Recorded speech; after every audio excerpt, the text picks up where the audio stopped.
Alright guys, saya teruskan dengan lubang berikutnya. Lubang ke berapa? Lubang ke 13 index 2 guys. Par 4 320.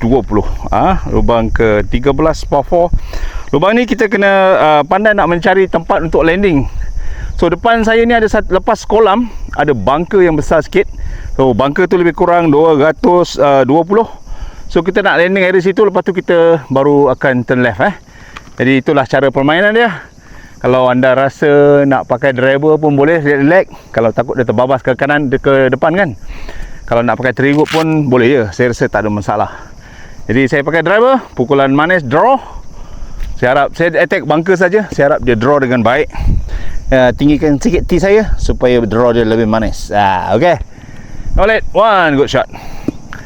Manis-manis satu. One good shot. Baik.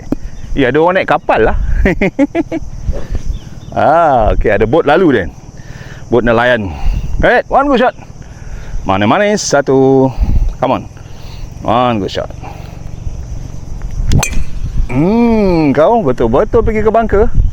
Come on, straight. Alright. Alright guys, daripada tengah fairway, pemandangan sebelah kiri kawasan paya-paya, all the way air sampai ke green. Sebelah kanan fairway, pokok-pokok ru.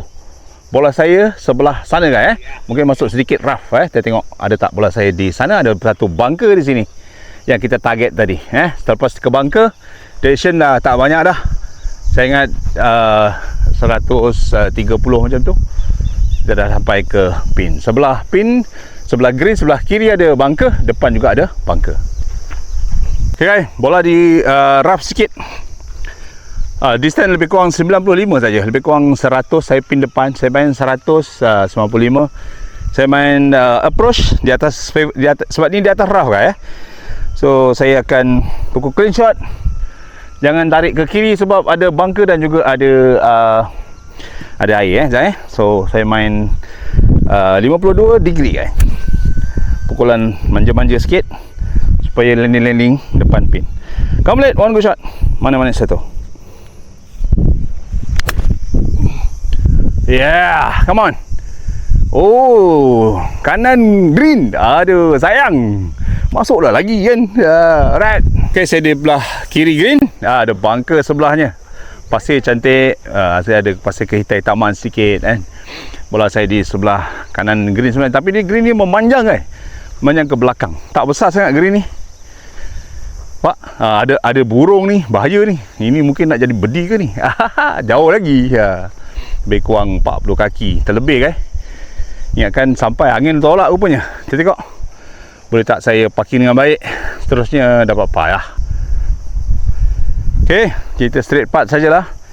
Green yang ni nampak macam sedikit laju berbanding yang tadi Saya putt, parking for birdie. Tapi hajat nak dapat par saja. Alright. One good putt. Jauh ni.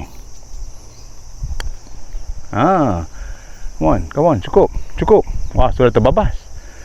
Alright, papat lebih kurang 5 kaki. Saya main kiri dalam. Slope sikit, kiri dalam Boleh tak putt dengan baik. Green sudah semakin baik, sudah makin laju sebenarnya saya rasa berbanding yang lubang 10 dan 11 tadi. Alright, one good putt. Okay. Green dah mula ada true. Alright. Manis, game.